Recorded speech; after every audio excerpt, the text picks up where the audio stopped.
Welcome to a new episode in our series, Becoming a Traditional Astrologer in the 21st Century. Today we have a rather well-known famous guest from England, Sue Ward, famous and well-known for her books, for her papers, for her blog, for her courses. Welcome, Sue.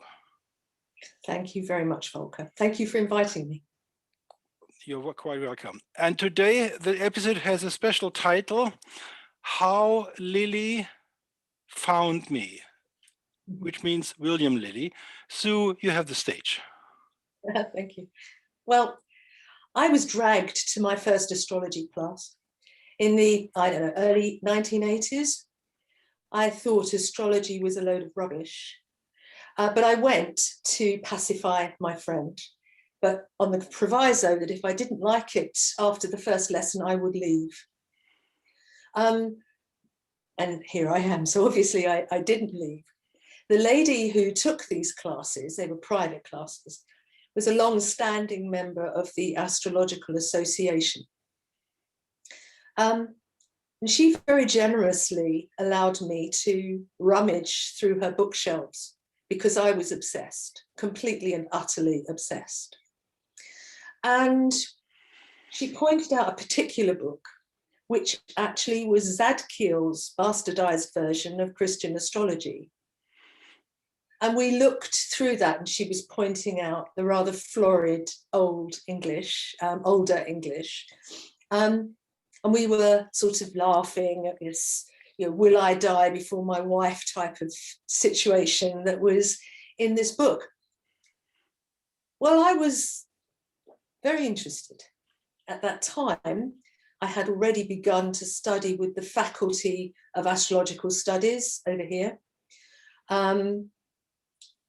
And she, my teacher, gave me Olivia Barclay's business card, because she had just, in that last sort of year or two, begun her, what did she call it? The Qualifying Horary Practitioner course. So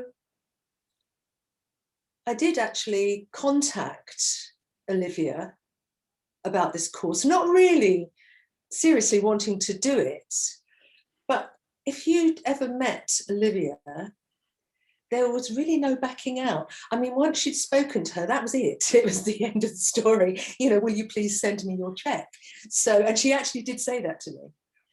And I began studying with her. Now, that was quite difficult because she assumed that everyone who came on the course was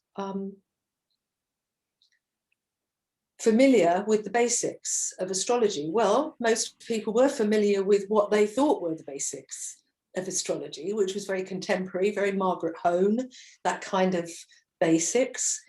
So we only had the horary section that she photocopied from her original book. And it was very difficult to follow. Apart from the fact that it was a photocopy, it was very difficult to follow the astrology because I didn't have the foundation I needed. When Clive Cavan finally, in 1985, published his Regulus edition, that beautiful edition he published, the world was my oyster at that point, because now I found William Lilly. Not William Lilly through Olivia Barclay or anybody else, but William Lilly himself. And I worked through that because I think I have relearnt astrology from scratch, I think 4 times, including that first class, about 4 times. It was necessary because you've got to unlearn so much when you come into the tradition, unfortunately. You have to take some time to do that. So that was how William Lilly found me. Okay, now we take the computer for support. Oh, that's wrong. Sorry for that. Okay, let's get out Oh, this was not the idea I had. I start this from here. Now we go to the subpage of this channel, AstroTalk Canal, and we go to the side Talk with Sue Ward, and here you find that this was not all about Lily. Now let's talk about this book, Sue. Peter Stockinger and Sue Ward, William Lilly, The Last Magician, Adept and Astrologer. It's a rather voluminous book, a lot of pages. A lot of work. I was wondering, let's go out of the desktop. When you had read the Christian astrology, I suppose at that time and that moment you didn't think about writing a book of that type with Peter Stockinger. No. Now let's go back to your starting point. I believe you went to university in East Anglia, is that right? Yes. And that East Anglia is the area where Oliver Cromley comes from, right?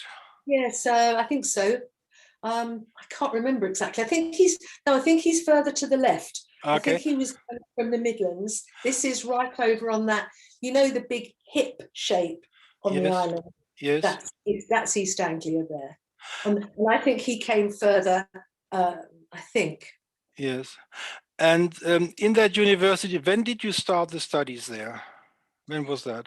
2015. No, the studies in the university. That started in 2015? Yes. Oh, that's interesting. Now we have to go back, but the book is before that, right? Yes. Oh, I didn't know that. I thought you had the BA long before, in the last century. Right. No, because as we were writing, or as my experience of writing was that I found that I lacked the skills that being an historian would have given me. And if you don't have the skills, then you tend to go around the long way. You do things the long way because you don't know the quick way. And I recognized that I didn't really know enough to be writing a book. It was why I put it off for so long. So it was partly that galvanized me into going into formal study. And the book with Peter Stockinger, William Lilly, Astrologer and Adept, The Last Magician, was published in 2014.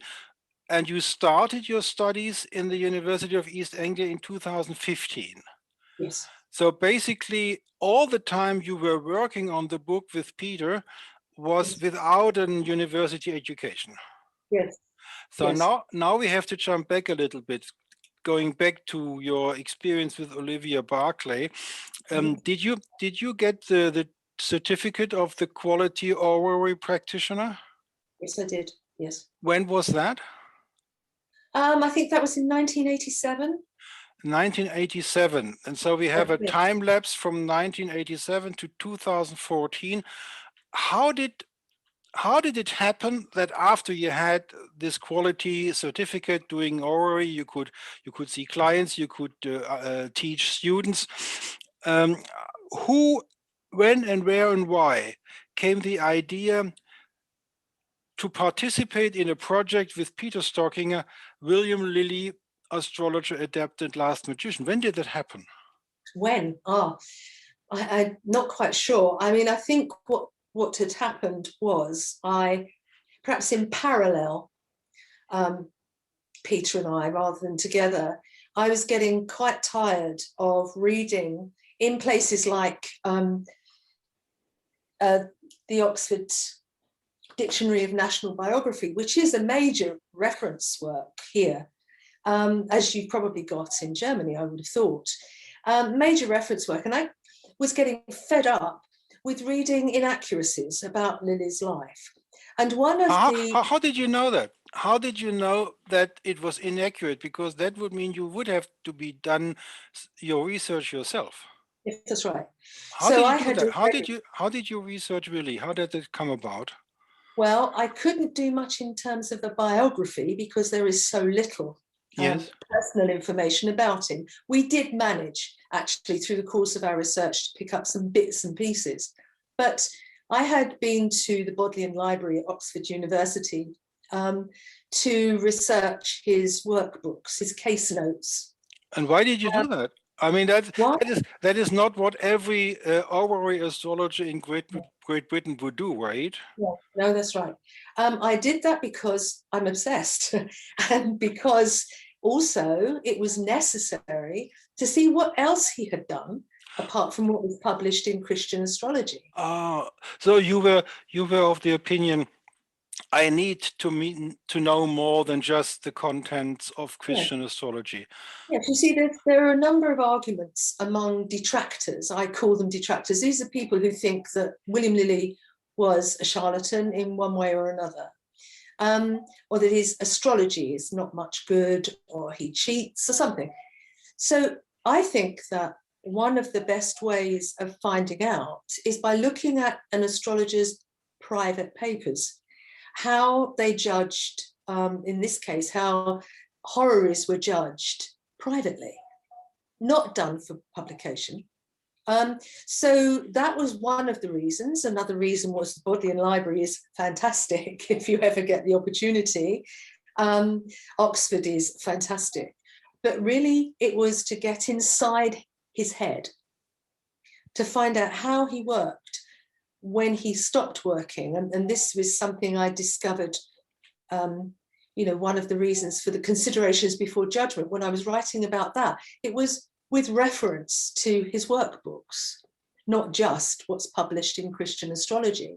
Now, when Peter and I were working on that book, the biggest bone of contention for me was this idea that he and John Gadbury were rivals. Mm-hmm. Completely untrue, absolutely untrue. That somehow Lilly didn't like him because there's a lot of nonsense talked about that. So that was one of the triggers for writing that book, was to get that relationship and that story right. But how did you meet Peter Stocking? Peter Stocking originally comes from Austria, right? I believe so. And he has moved to where does he live now? Is it Scotland? No, he's in England. He's in England. And how did you meet him the first time? Do you know, I can't remember. I think it was probably on an internet forum. He probably would be. His memory is probably better than mine, but I actually can't remember. I think it was online. I think that's how we met. And what time frame would that be? I can't tell you. In this century or in the last? No. It would have been. No. It was, yes. It must have been in the 2000s. I would have thought. Okay. Yeah. And who had the idea to do work together? Was it him or you? Doing this project together? I don't know. That's something else I couldn't remember. I think probably we were talking about it, or moaning about it probably. And I think what he may well have said to me, have you seen this? And would send me a document. And of course, once you've looked at one document, then you look at another, and so on and so forth. And so I think that's how it began. It kind of snowballed. And did you when you decided to do a book about this stuff, did you meet to work together, or was this working together basically based online? No, it was online, on the telephone. We have never met personally. Till today? Never. That's unusual for a co-author of an important book like that. Not even for the presentation of the book by the publisher? No. I mean, I think we had written the paper. We'd written the article about the contention between Lilly and Gadbury, the monster of ingratitude. And the idea of a book, I think, may have come from Peter, actually, because he knew the publisher, I think, or had been in touch with the publisher, something like that. So then it was a question of putting material together. Okay. So for the viewers, I highly recommend this book. It's a very interesting reading. And I just give you an impression about the content, the list. There's an introduction by Peter Stockinger and Sue Ward. And then is a chapter, The Life of William Lilly. And then this is altogether 135 pages. And then there's an appendix, Lilly's License to Practice Medicine, and another one, Last Will and Testament, Ashmole's Marginalia, and so on. And so very interesting, and especially Monster of Ingratitude, The Food with Cadbury by Sue Ward. Let's come to Elias Ashmole. Oh, yes. Why did you include Elias Ashmole so prominently in the book? Because he was such a close friend of Lily's. Oh, okay. Of Lilly. And because they had had a rather troubled start to that relationship that was really very interesting. And for me, what was interesting was that they were on opposing sides in the civil wars. Yes, he was a royalist and Lilly was sort of a parliamentarian, more or less. Yes. We won't go into that. If the people want to know another biography by Catherine Blackledge, she writes it more like a novel, and there's a lot. The Man Who Saw the Future. I take the computer for support, and this is a reading for the bedtime. This would be this book, Dr. Catherine Blackledge. Yeah, you can look into the book if you want to know that. So we have a book, only a biography in a novel form. Did you yourself read this book? No. It was published later. I think it was 1 or 2 years after your book. Yeah. 2015. It's 1 year later. Yes. Yeah, she did contact us, I believe. Mainly because I think she found an error. Okay. In what I've written, but that was fine. And I maybe Peter had more to do with her than I did, but yes. Yes, okay. So basically what you're reporting is you did the work of an historian from university, from academia, researching facts and papers and going through old material. And that is quite unusual for somebody not being trained in the field. So you decided now, after I have done the work, now I want to train the methods. In the University of East Anglia, what did you study there? History. Just history? Just history. I think I saw you say this on another podcast. We can take one subject. Our bachelor in England is different from German bachelors. No, in my country, you have either to have 2 subjects or even 1 main subject and 2 lower subjects. Yeah. In your country, they can do that. There are people that can do that. They can go between schools, actually. Okay. So you just did history in how long? 6 semesters, 3 years? No, I did 5 because I was part-time. I didn't have the luxury of 40 or 50 hours a week studying. So we are talking about finishing the studies 2020? Last year, yes. And you got your degree? I graduated with a first, Volker. Oh, and did you decide to go on for a master or PhD? I've been thinking about it. Probably not a PhD. I just am too lazy for that. Okay. But a master's, maybe.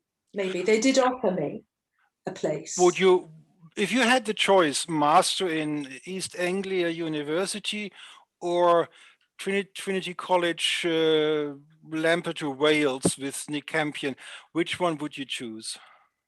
They're completely different. You do know that, don't you? Yes, that's why I'm asking. But well, you being an astrologer trained by Olivia Barclay, you might agree with me that this is a hard choice because you could use your astrological knowledge in Lampeter, whereas in the University of East Anglia, that might be a little bit more difficult, right?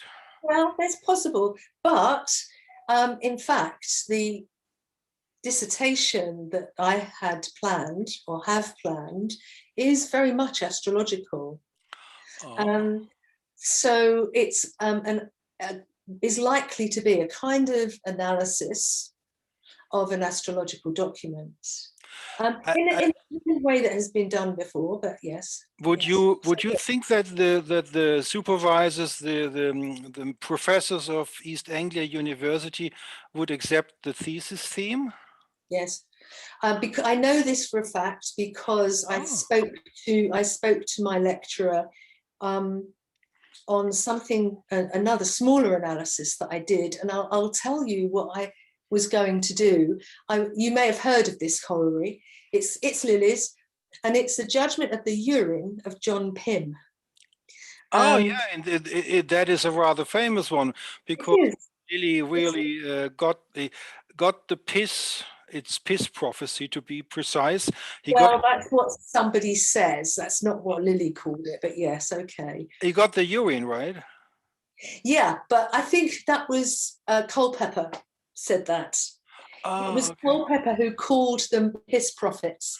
Oh, yes. but what Lilly was doing is the same what Culpeper called, which is when you get the urine, you note the minute you get it in your hands, and that is the specific orrery technique which Lilly used for this kind of orrery questions.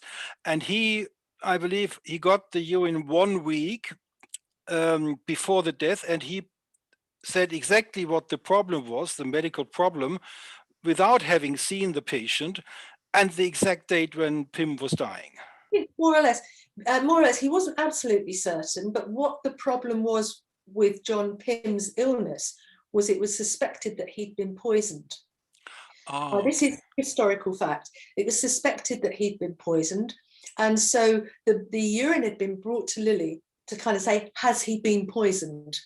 So that was really the question. Oh, that was the question. So the question was not when will he die? No, the question was, has he been poisoned? So, I mean, we don't know that, but it is implied because you find later in that judgment, he says, I could find no argument, no indication of poison, I think, words to that effect. Oh, they're very, I didn't know that. That was not in this Mrs. Blackledge's book. Yes. Okay, I was wondering, is that sufficient for a master thesis? Just one? Not just one, no, not just one horary.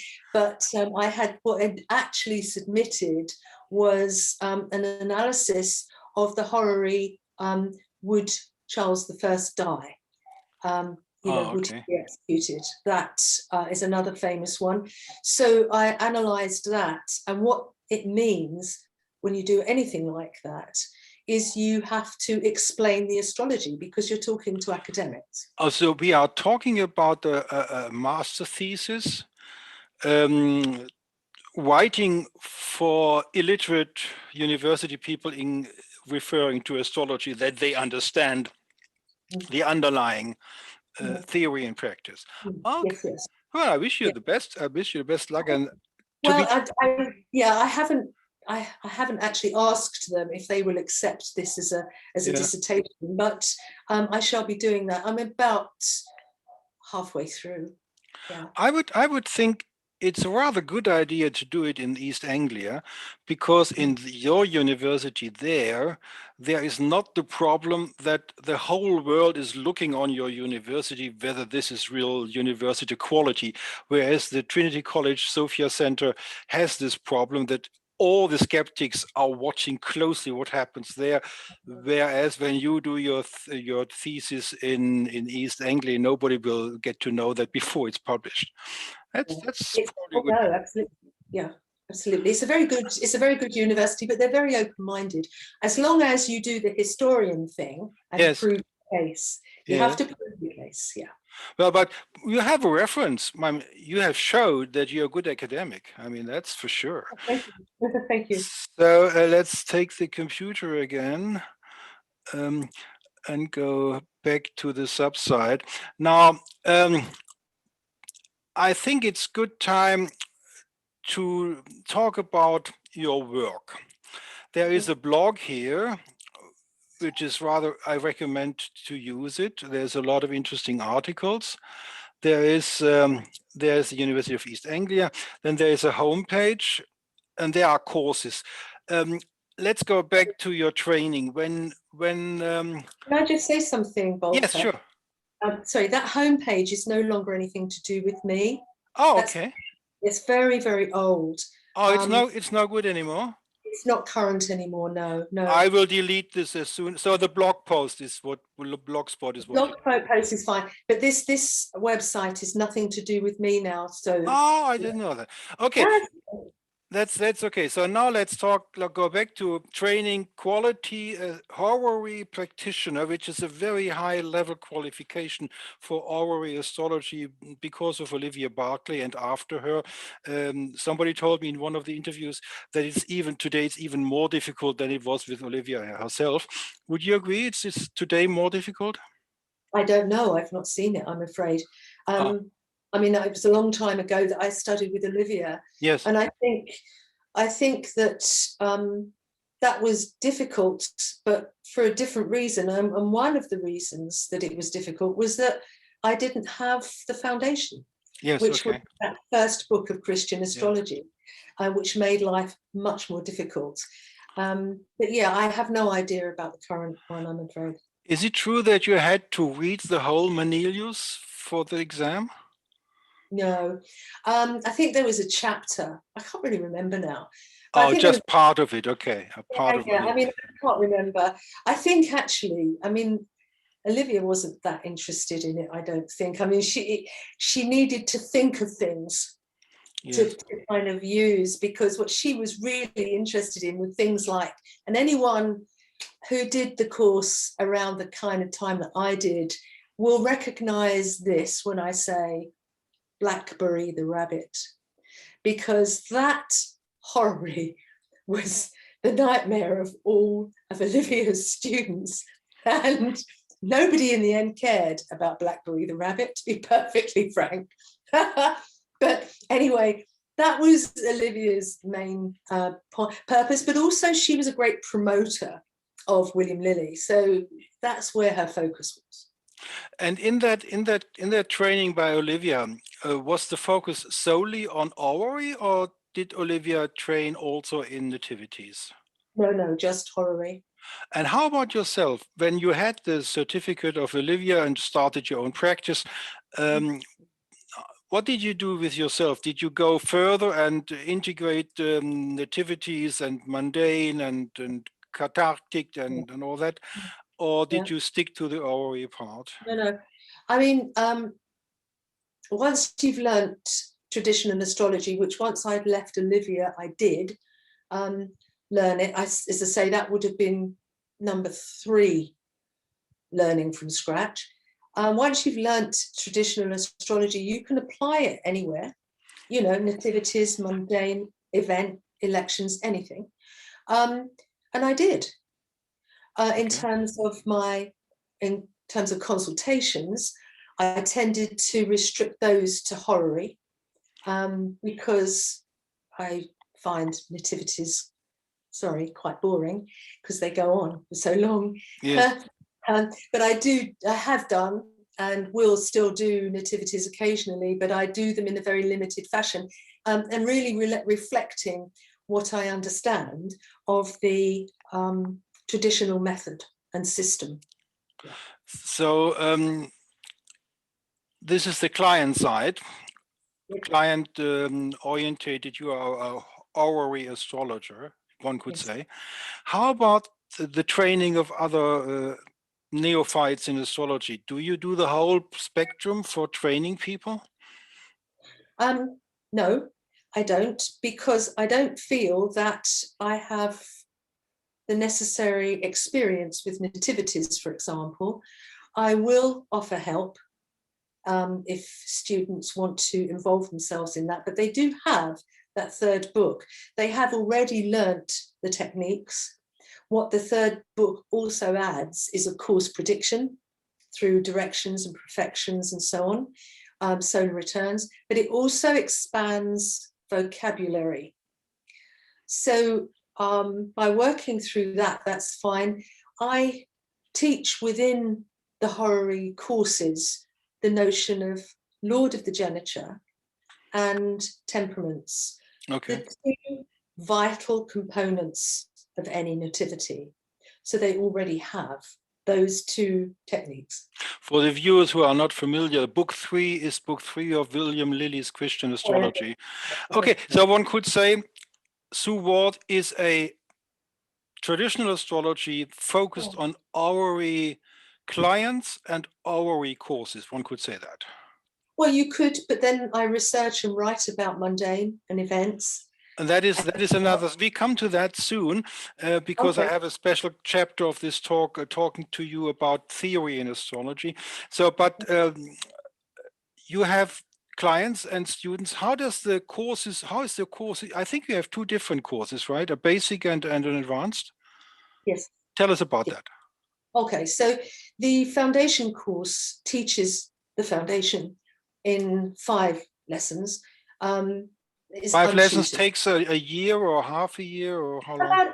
No, I mean, I allow 12 or 18 months. Between 12 and 18 months, and that is a online based or long distance? No, it is untutored unless they ask for tuition. So what happens is they will take themselves through with exercises to the end of the 5 lessons. When they're ready, they'll apply to me to take the exam. Oh, basically, do you send them PDFs, or how do they get the lessons? Yes. So PDF based, which would mean in my case, I don't read PDFs on the computer. I have to print them out. So I would make a book on demand of each of your lessons if I took your course. I find this rather fashionable. You know, I can print, I can get my book on demand publisher where I publish my books in Norderstedt in Hamburg, and they have a special feature, Fun Project. And then they produce only 1 copy. And if I get a PDF from somebody, I send it there.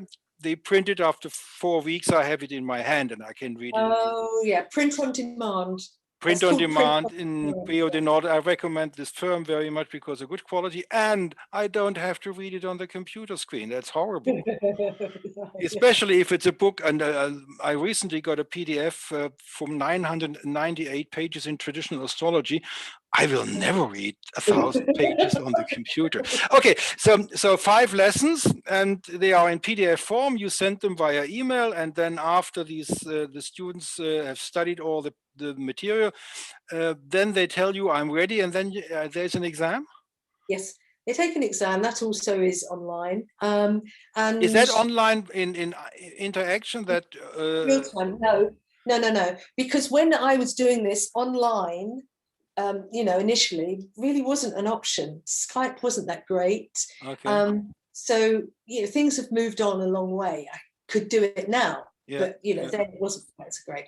So I had to find a way around that, and we did. So it's not interactive. It's the same way, more or less, with the lessons. More or less, yeah. But there's a kind of emailing thing going on whereby once back and forth. Okay. Yeah, that email, they get the email with the exam, and from then they acknowledge receipt. Now they've got, I can't remember, 2.5, 3 hours to complete that. And then I want it back. Yeah. So it works okay. And if they do all right, they can, if they want to, apply to go on to the diploma course. When did this foundational course started in your biography? Oh, I first wrote a course in the 90s. Oh, okay. So let's make a wild speculation. Since the 90s, you had foundational students. Are we talking about 10,000 people, or? Oh no. No, I think, I don't know, hundreds is more like it. Hundreds, okay. But hundreds is quite something. It's okay. Yeah, I mean, I'm not great on numbers because this is astrology, and astrology is a sacred art. Yes. It's not a sweet shop. Yes. So basically, we are talking about, let's say, 100 to 500 people studying with you your basic course, and now we're coming to the next step. What's the name of the higher level course? The diploma course. Diploma course. How long does that take? Well, it always depends on the student, of course, but I allow, again, about 18 months or 2 years maximum. So that allows them, because this is like 15 lessons, So that allows them a couple of months or even 3 to fully absorb the reading that they have to Now do. we get a glimpse of Olivia Barclay, more strictness even with Sue Ward, right? Well, I think I'm probably stricter. Oh, okay. You're Actually, I stricter. think, You're stricter than Olivia? yes, yes, yes. I think, Gee, well, I that's a think because, statement. well, my courses are broader than Olivia's was. I mean, I Yes. don't know what it is now. I'm not commenting on that. Yeah. But the one that I know, my courses are much broader because they're covering the basics. They also cover things that Olivia didn't cover, Okay. as far as I recall, anyway. And I'm a different person, so obviously my emphases are going to be in different areas from those of Olivia. Okay. Okay. So, it is a different kind of course. Now, how many students are we talking now? And since when did this high-level course start? These both courses began in the early 2000s, Okay. and they took over from the courses that I had before that. So these are kind of revised versions of the earlier courses. So Yes. I've been teaching for about 30 years. So how many high-level diploma owners are there in the world trained by Sue Ward? Don't mind me. I have no idea. A wild speculation. Tens, not many. So not 100? I wouldn't have thought so. It's possible, but I wouldn't have thought so. So it's close between 50 and 100 people. Hey, yeah, say that. Say that. Yes. I'm guessing. Yeah, okay, that's just a question. Okay, so basically that's the information what your work is doing. And how much of your time is occupied with clients, and then how much time is occupied with teaching? Impossible to say. Is half, or is it? No, I can't. No. It's impossible to say because, well, I think anybody who's self-employed would have a problem with that because your work comes in bits and pieces. Yes, okay. You don't have, oh, I've got a whole day's work today. I don't know, Okay. because something else may come in. Somebody might say, you might have a client who'll say, it's fine. I don't need anything. Yes, Can you okay. plan? That's it. No, So now let's come to a very special thing about Sue Ward,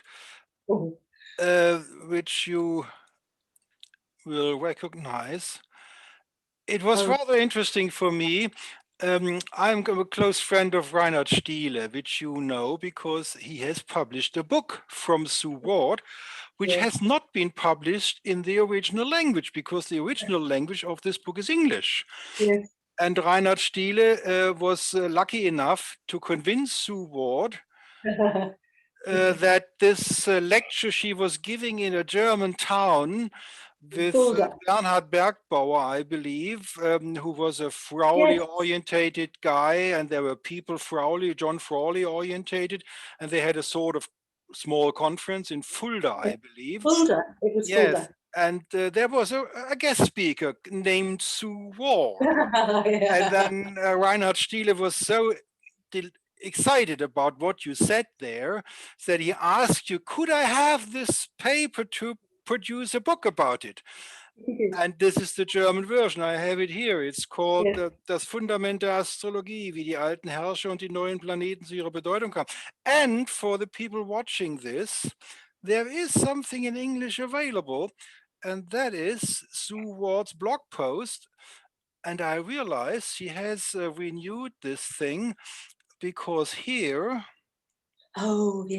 here from 2002, the article or the paper Uranus, Neptune, and Pluto on investigation into the sources of their symbolism, you can read in English only an extract, whereas let's go back to the where did we come from? Let's go back, take this off.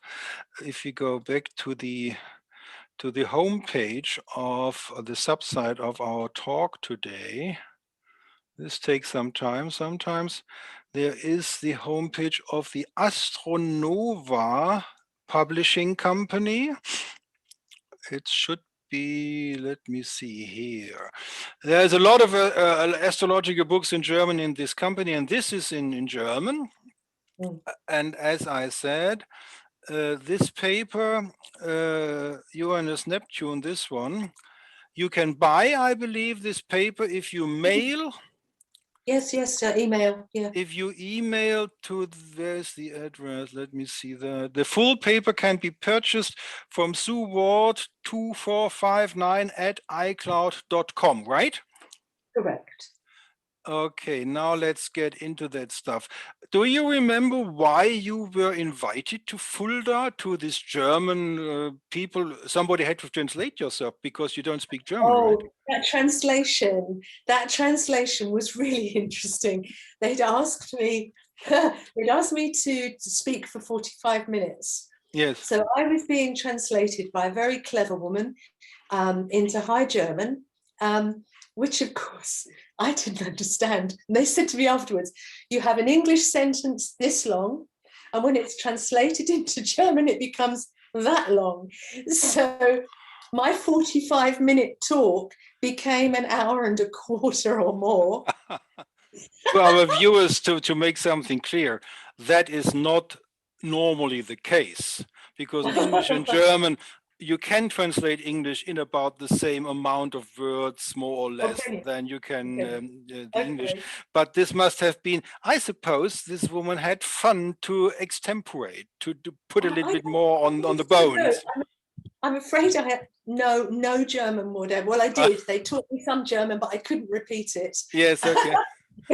But they, so I have no idea. But no one said afterwards that she'd done something wrong. No, because some people understood English, so they would have maybe so. Pulled up and said, that's wrong, that she didn't say that. No, that didn't happen. No. So that was a small group. How did you get in contact with Bernhard Bergbauer? Bernhard, I don't know, actually. I can't remember. Okay. It's a long time ago. I can't remember. He's a very nice man. But he wanted to have this. Yeah, he contacted me. It would have been, again, I suppose, the early 2000s, I'm guessing. Yeah. He was very active in the 2004 to 2006. He was organizing an academy for traditional astrology, but he's no longer in the business. It's now a young woman who took it over, and the impetus sort of got lost. That's an interesting problem with German astrologers.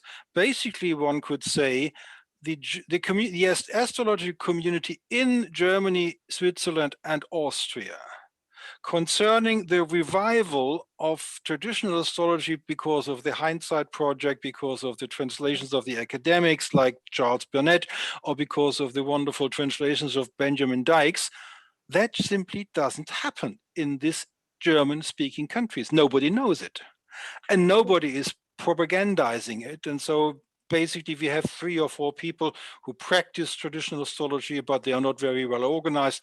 So basically Bernhard Bergbauer was a sort of hope for a moment, for 2-3 years, right. And then he went to other fields and he lost interest, or whatever. I don't know. It's very unfortunate, because I think after astrology left Iberia with the expulsion of the Jews and so on, most astrology, obviously the Northern European courts were grabbing them. Grabbing these educated and cultured men and taking them to the courts. But then there's a hiatus when we don't know really what's happened. I haven't researched it, but suddenly there's an awful lot of material coming out of Northern Europe, particularly Nuremberg. Yes. Is a big publishing town. Yes. And I think so. It's very sad that Germany and that area is not grabbing this. The revival doesn't. Well, it happens with me. I mean, the epiphany came last year. I was trained by Nikolaus Klein in esoteric astrology and psychological astrology, and I have an old channel, Archetypal Astrology, Cosmology, and I interviewed all the psychological big heads. And last year, I think it was the Heavenly Spheres from Luis Ribeiro and Helena Avila, which put me on that track. And then I got to know the scene, and then I started this special series.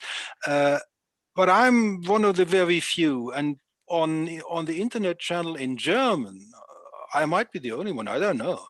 Wow. But whatever the case is. Now let's come back to this paper, because we didn't want to talk about Fulda only, but we want to talk about the content of the paper. I did enjoy Fulda.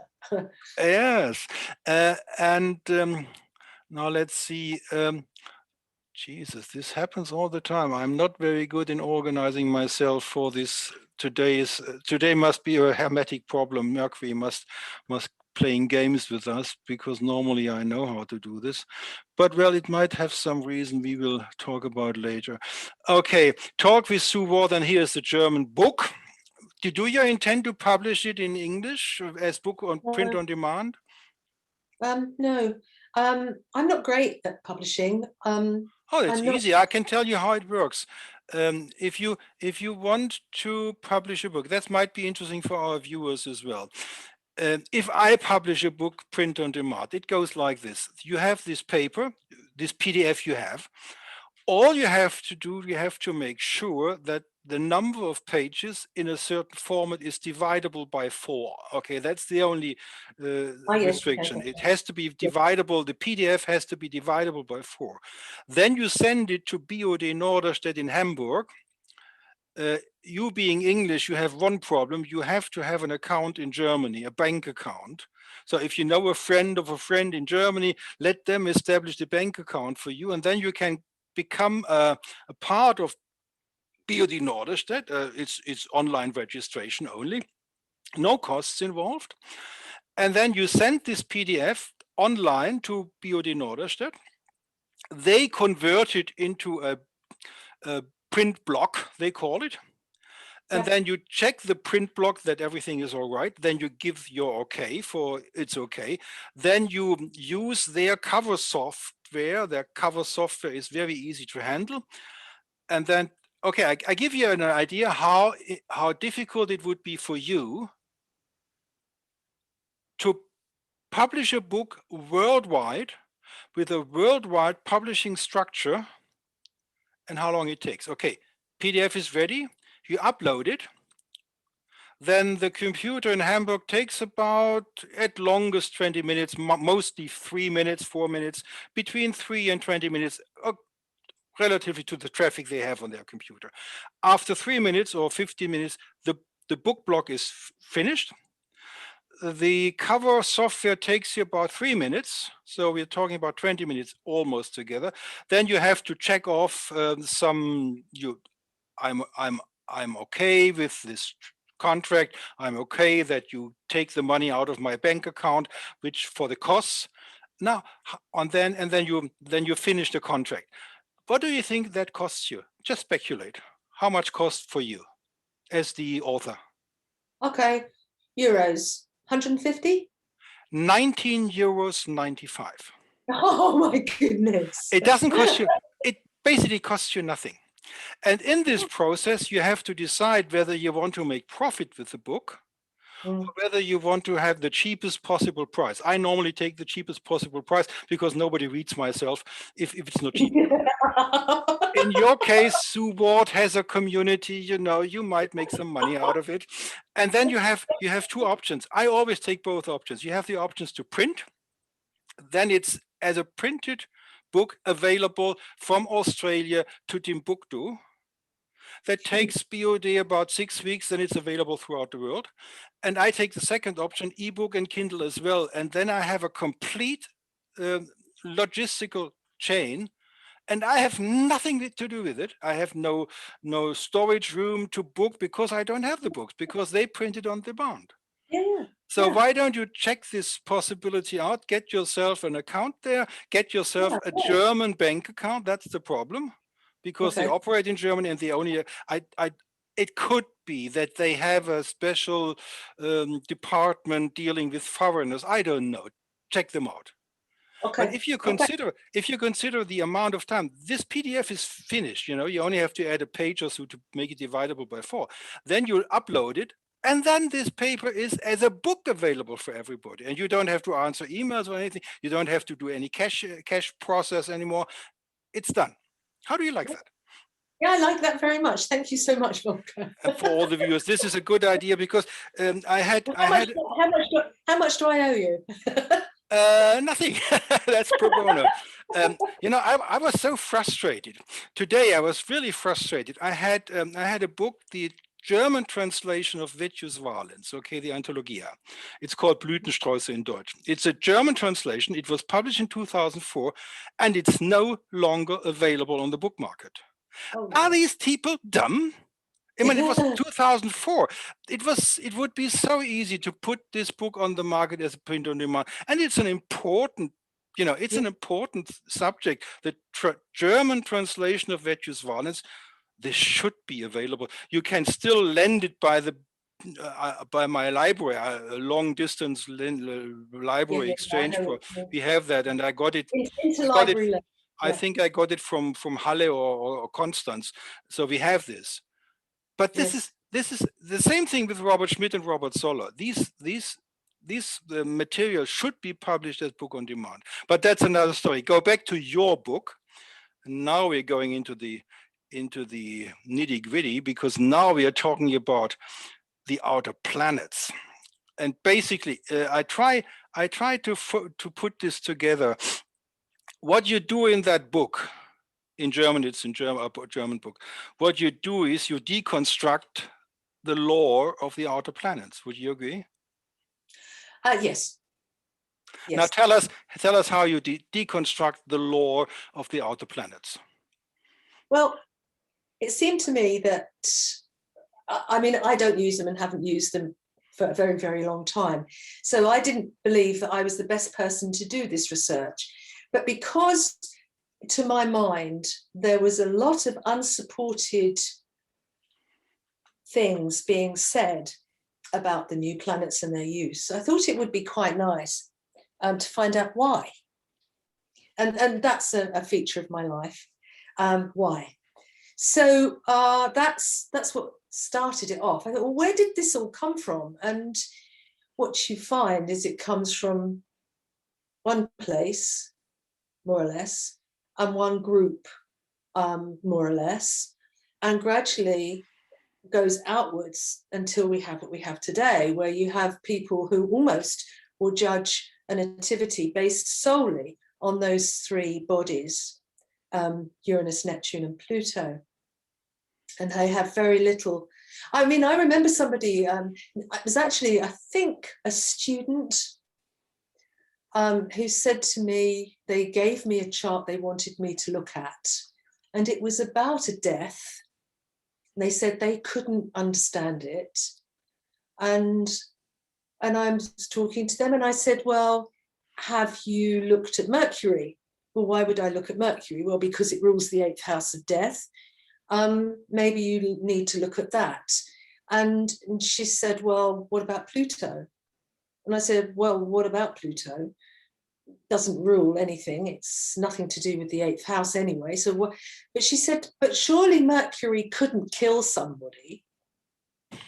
So you have this idea that these 7 traditional planets are kind of namby-pamby little things that don't really do very much. And I got a little bit fed up with this and being challenged. I'd given a lecture somewhere, can't remember where now, and a chap came up to me afterwards and he said, so I noticed there wasn't any of the Trans-Saturnian planets on your chart. And I said, no, that's right. So he said, don't you use them? And I said, never. And his face, his mouth, in shock. You never use the new planet? No. Well, they don't call them the new, I call them the new planets. No, never. He couldn't get over it. And actually, he then, I sort of fell in his estimation. I went down in his estimation because I wasn't using these planets. But yeah, so I thought, well, let's find out what the substance is. And what you find is that, or what I found was that most of it, most of these I don't know, associations with these new planets come from the other planets or signs or houses. They have nothing new to say at all, actually. And it comes back to the theosophist astrologers at the beginning of the 20th century. So, yeah, I think it's important to note that not everything up there is astrologically significant. There's lots of stuff up there. There's a lot of space junk now, of course, but it doesn't mean it's astrologically significant. And we need to question that first. So if anybody of our viewers wants to know more, the German viewers, I recommend Astronova in Tübingen to order the book. And the English-speaking world order the PDF from Sue Ward to get more information about this theme. I wanted to ask you, if you had, let's say, 25 million euros, something like the academic people get for 25 years of research into Ptolemy's Latin texts in Munich. Let's say somebody comes up, a billionaire. There are some billionaires without work at the moment. So somebody comes up, gives you 25 million euros or pounds in your case. Whatever. You are head of a project, a research project. You have all the money available to do the research. How would you organize to find out what these new found outer planets should be attributed to the associations in a real scientific way? Because you're obviously right that the way it was done in the past was anything but scientific. They thought they were being scientific, though. Well, they weren't, obviously. But if you had the possibility, considering your Bachelor of Arts in History now, how would you organize research to find association who are valid for these new planets? Because you might then use them for transits, right? No. In my estimation, in my opinion, and in my research, those 3 planets are dead. And for them to have astrological significance, you'd have to, no, they don't really reflect the light of the sun. You can argue to a degree about Uranus. Sometimes it's visible to the naked eye, just sometimes. But the other 2, no. I mean, and what we have to remember is that at the beginning of the 20th century, there was new science. Experimental science was really making all the headlines. And I remember reading an astrological journal, one of Alan Leo's, and one of the letters from a reader was bemoaning the fact that the younger generations all wanted their medicine by injection. The new science, you see, they all wanted injections. They didn't want tablets anymore. So this was how it was. And you get all these new names coming out, cosmology and the new scientific astrology and so on and so forth. What they were also doing was mixing in very unscientific, and I'm talking about modern science, very unscientific techniques.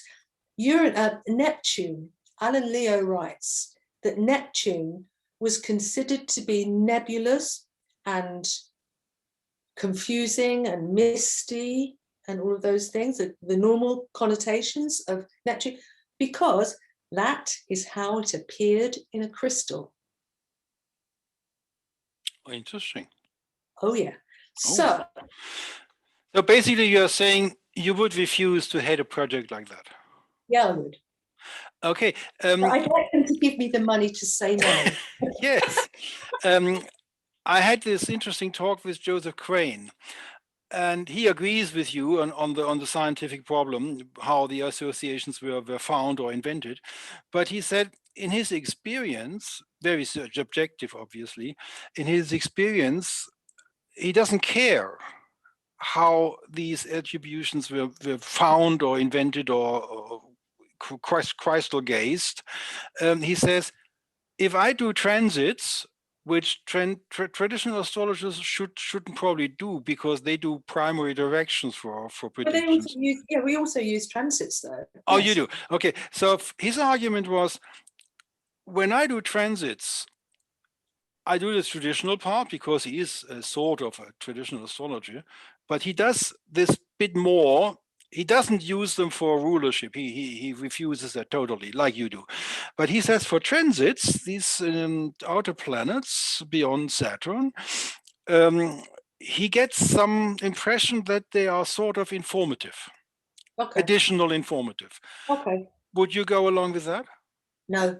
Okay. No, I wouldn't. I mean, I don't mind. You know, it's up to people what they make. Yeah, of it was just interesting because we had this talk. Yeah. No, I wouldn't, because as far as I'm concerned, they have no life. And the idea of astrology is descriptive of life. Always, always, always. It is life at the center. The center of our universe is the sun, right? The sun is self-perpetuating. It is not reflective. It is self-perpetuating.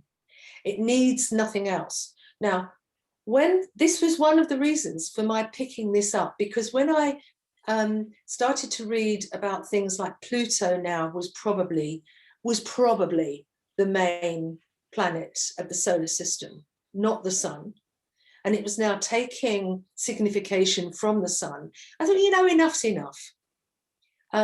This has gone beyond any kind of, you know, so no, I don't. And I think, I mean, when I first started to toy with the idea of giving, because I loved the new planets too, I started using them to see if they were in angles or if they were very close to house cusps and things like that.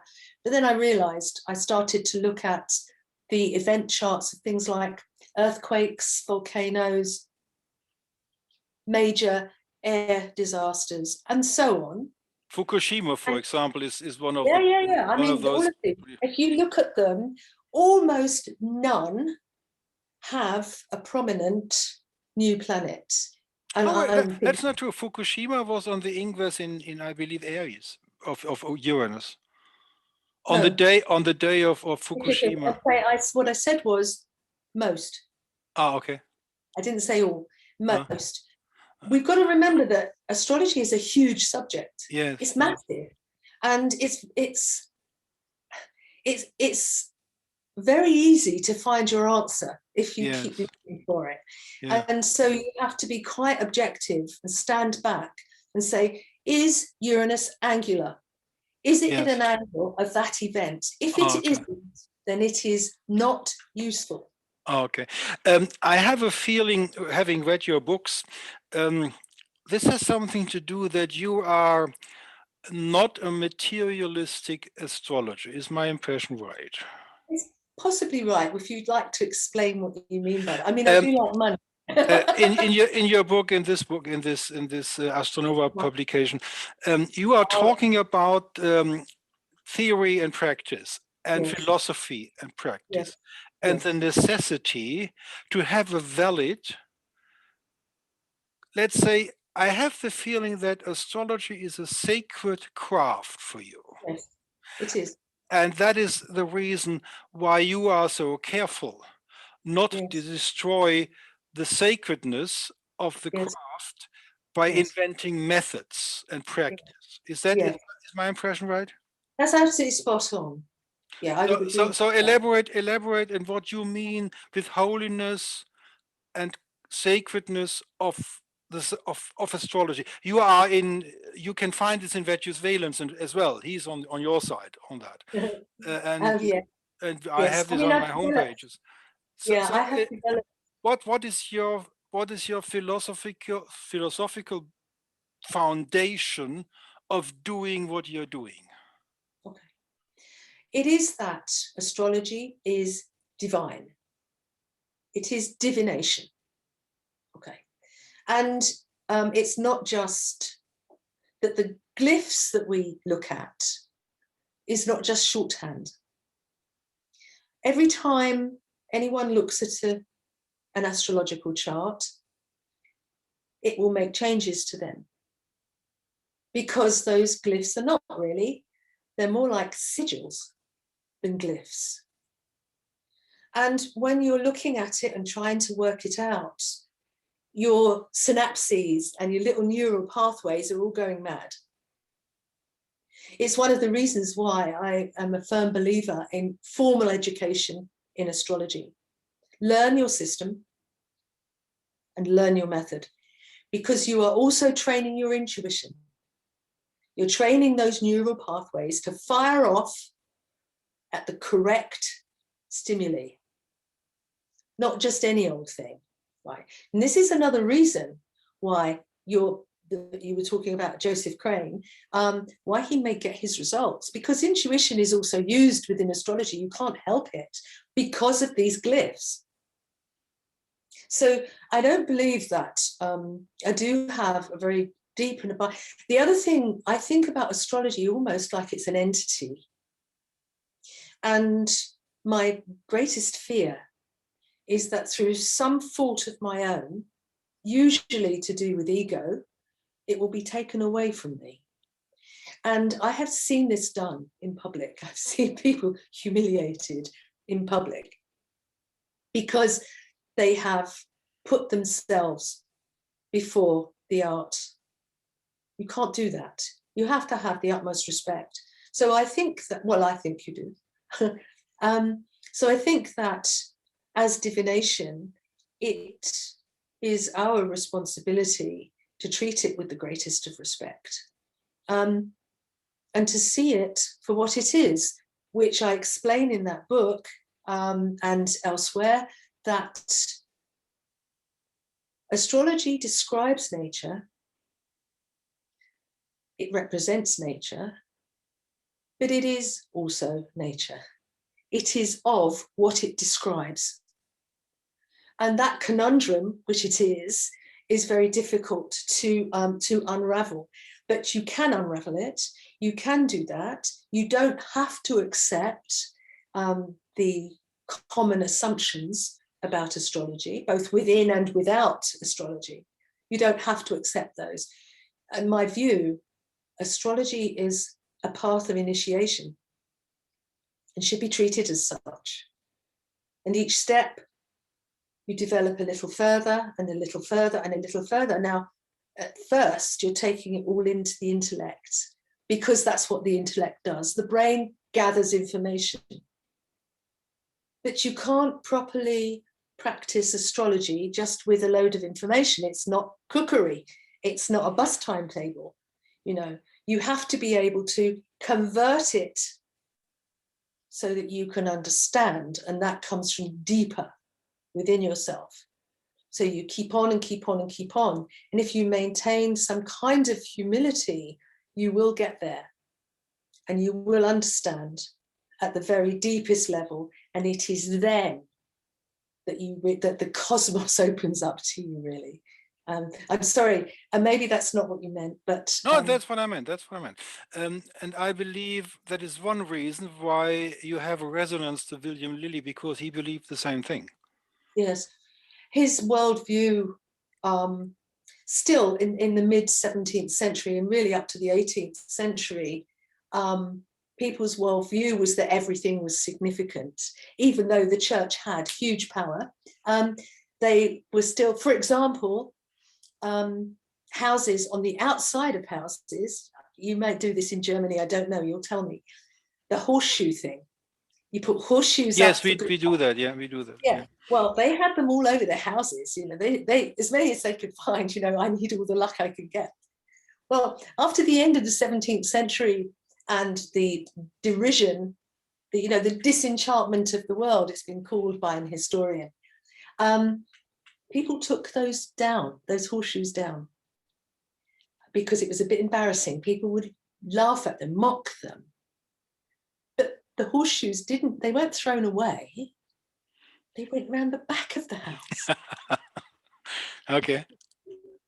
So, yes, the disenchantment of the world, yes, on the surface. And we see that with the death of William Lilly and John Booker and John Partridge and others, astrology just kind of disappears. The educated, learned men were no longer interested. And as soon as that happened, then you had, it lost it lost an awful lot of its vigor. Yeah. And it's no coincidence that the title of this larger book, William Lilly, Astrologer and Adept, the Last Magician.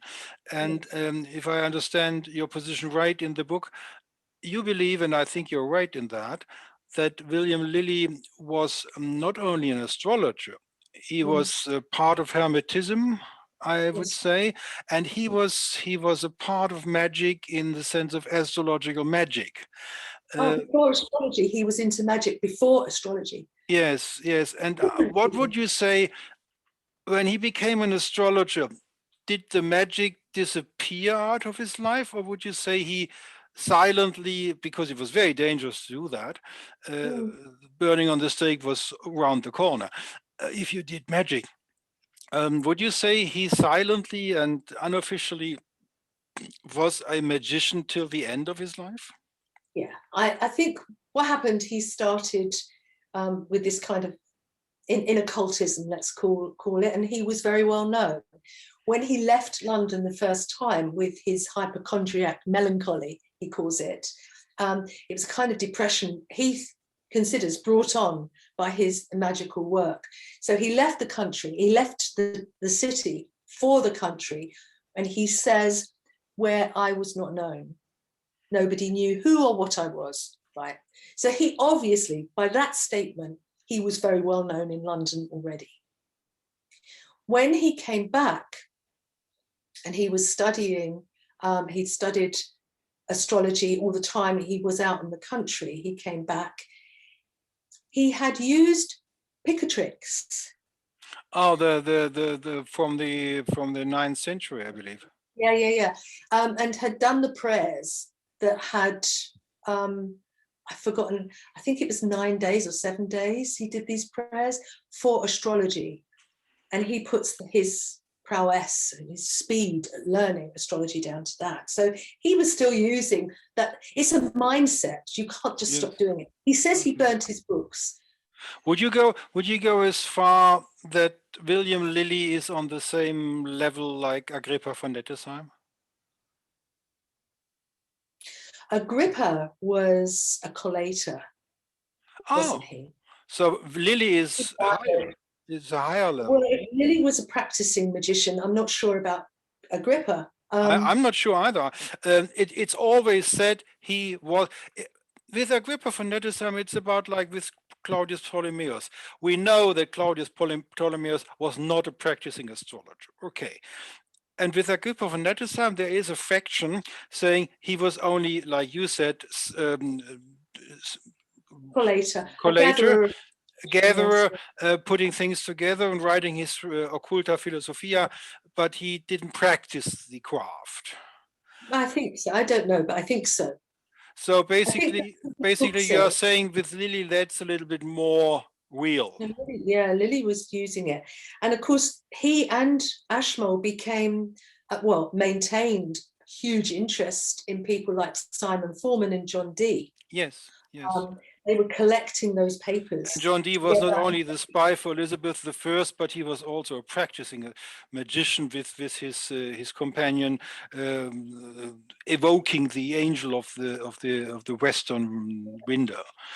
Yes, but apparently he also did some things for the court. Yes, he did. Yes, yeah. So I mean, and he apparently drew up her coronation chart. Yes, he did that. Yes. So he and Simon Forman were fascinating to Ashmole and Lilly. And for the viewers, Elias Ashmole is not only a friend of William Lilly.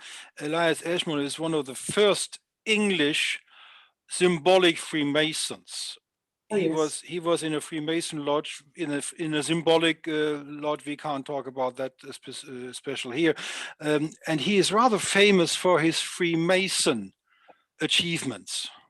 Well, except that we don't really know what they were. I mean, we know that he was admitted to a lodge, I think, was it Leicestershire? I can't remember now. I think so, yeah.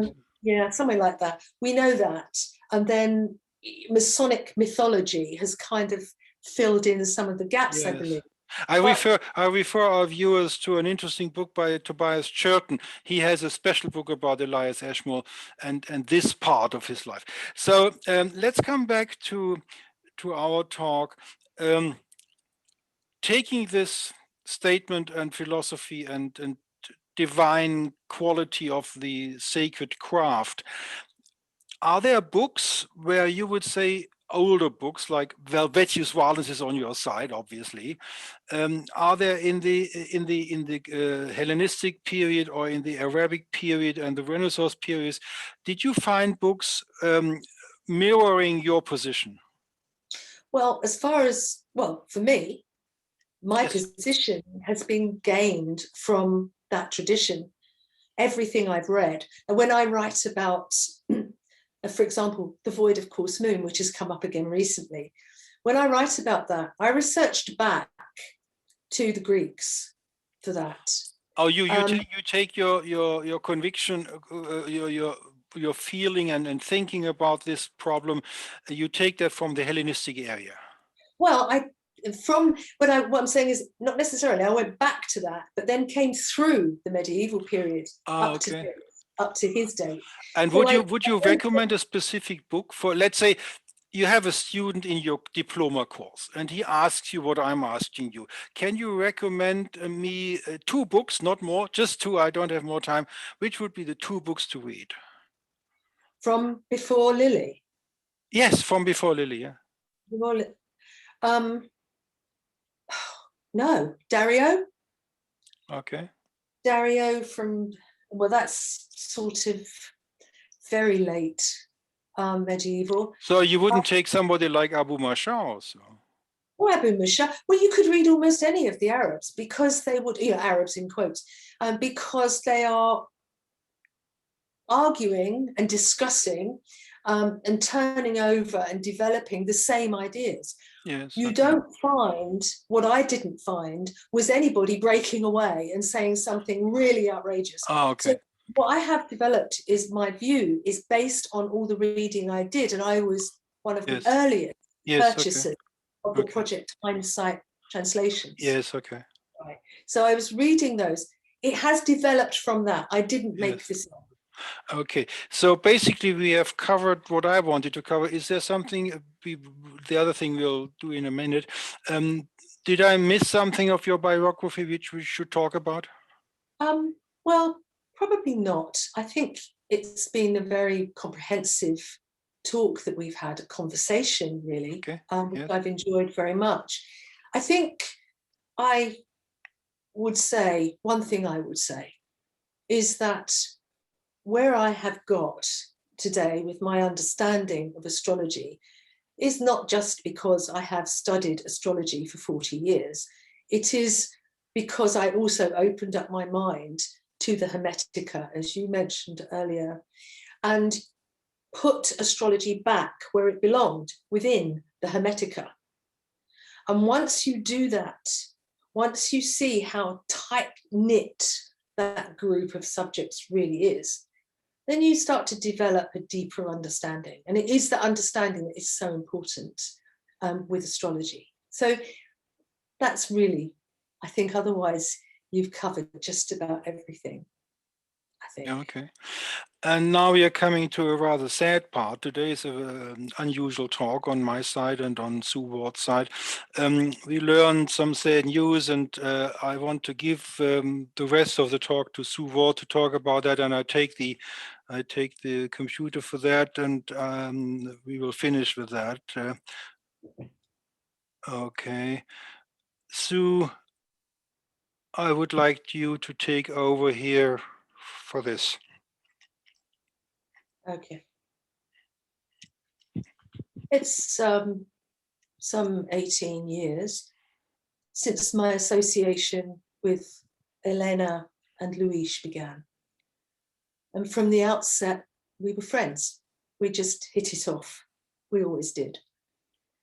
And that friendship very quickly developed into a closeness that I have always treasured and will continue to treasure. I think sometimes about life as a huge lake, and as each person comes into that life. They rise to the surface, displacing some of that water. So that it appears that the water is taking on their shape. And then when they pass on, they sink back down below the surface and the water closes over them. But the water hasn't closed over the shape of Elena. It remains because of her strength of character, her morality, and her principles. And that hole is impossible to fill. If you want to know about Elena, then watch the interview on this podcast, because it acts as a kind of abstract of the weighty tone that is Elena. And what you see there is Elena. There was no pretense, there was no posing, there was no mask.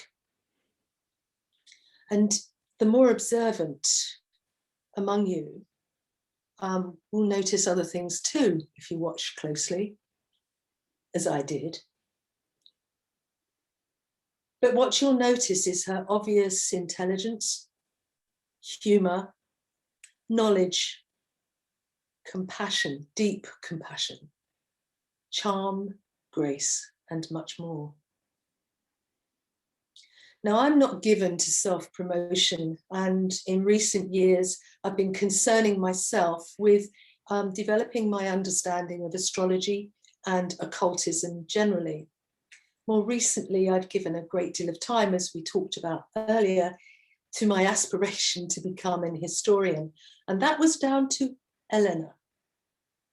She could be very persuasive, and she persuaded me into formal study, something I will never regret. But Elena and Luis have spoken to me in recent years about my need to come forward more into the public gaze, at least more often. And so here I am talking to you today. And for that reason, I dedicate this to Elena, as I dedicate much more. Thank you.